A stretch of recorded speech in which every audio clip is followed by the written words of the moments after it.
Good morning from Oxford. So we're here for the half marathon, making our way to the open field, the starting field, which is where they're going to organize us and then send us to the start line.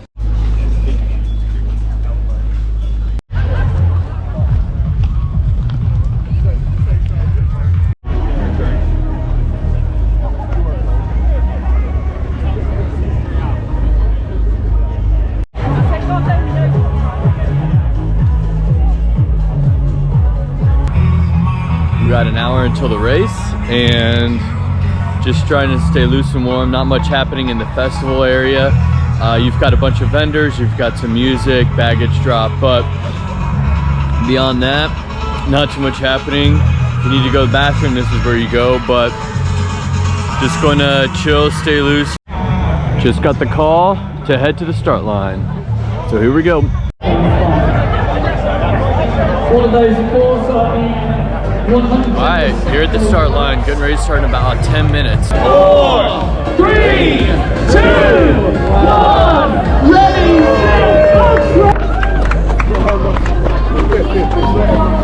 and now your soul is and I'm dancing on.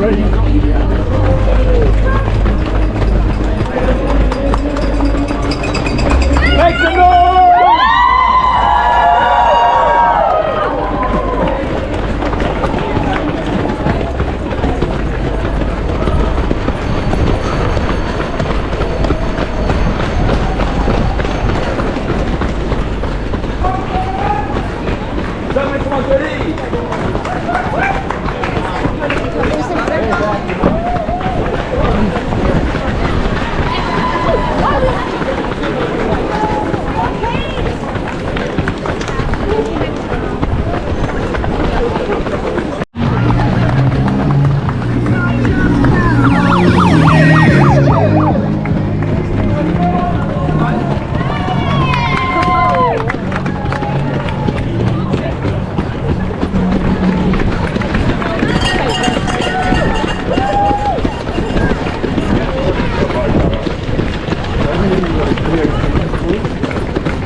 but nasty side stitch and my hamstrings cramped up, and there's this trail that slowed me down, but respectable. Woo, that's fun. All right, what's happening? So it's been a bit since the Oxford half, and I'm just gonna give my brief recap and my thoughts and all that stuff. So first off, Oxford's really cool. The place is beautiful. I love the history, love the architecture, all that stuff. And you get to see all of it running this half, so that was awesome. When you get there, you're supposed to go to the big field to get your bib. Beyond that, there's really not much there. So you get your bib and just basically head on back. Then after that, so like the next day, they tell you to go back to that field, and they have some like warm-up stuff, and they have a bunch of porta-johns, but you really don't need to go back there if you don't want to. So like I walked all the way there, then I had to go back to the line, which was a couple blocks from my hotel. So I did all that extra walking, not really for any reason. It kind of helped me warm up, but if you don't feel like being there, yeah, no real reason to. I mean, they do have some vendors and whatnot. The start of the race, like the first 400 to 600 meters is really tight, so getting out of there was really tough. You're not going to get out fast unless you're right at the front, so just, yeah, be patient and whatnot. There was a lot of back and forth action, so you got to see runners running opposite you quite a bit. After going through Oxford, zigzagging through Oxford, you went out a bit and then came back, touched back in Oxford, then you went out another way, and then you came back in. You did about a mile or so on trails right by where that open field was before you had a little bit more in the mile coming to the finish. The crowds were great, and I thought having people cheer for you with British accents was a lot of fun. It's not something I'm used to, so that's unique, and so maybe that was the big difference.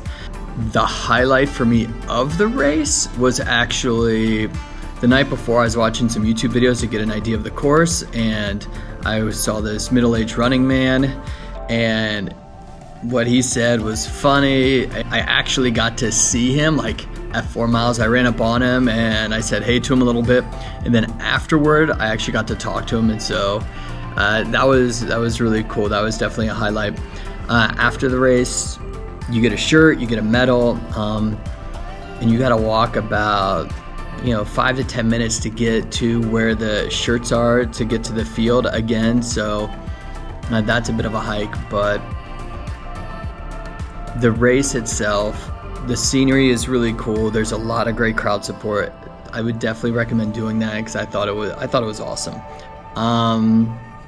If you're looking for a lot of extras, you're not getting bells and whistles, you're not getting that, but you're getting a really cool place to run, very historic, and yeah, if I get the chance to, I'd love to run it again. Hopefully I do, but it's definitely worth a run just for the scenery alone. So yeah, there you go, the Oxford Half Marathon.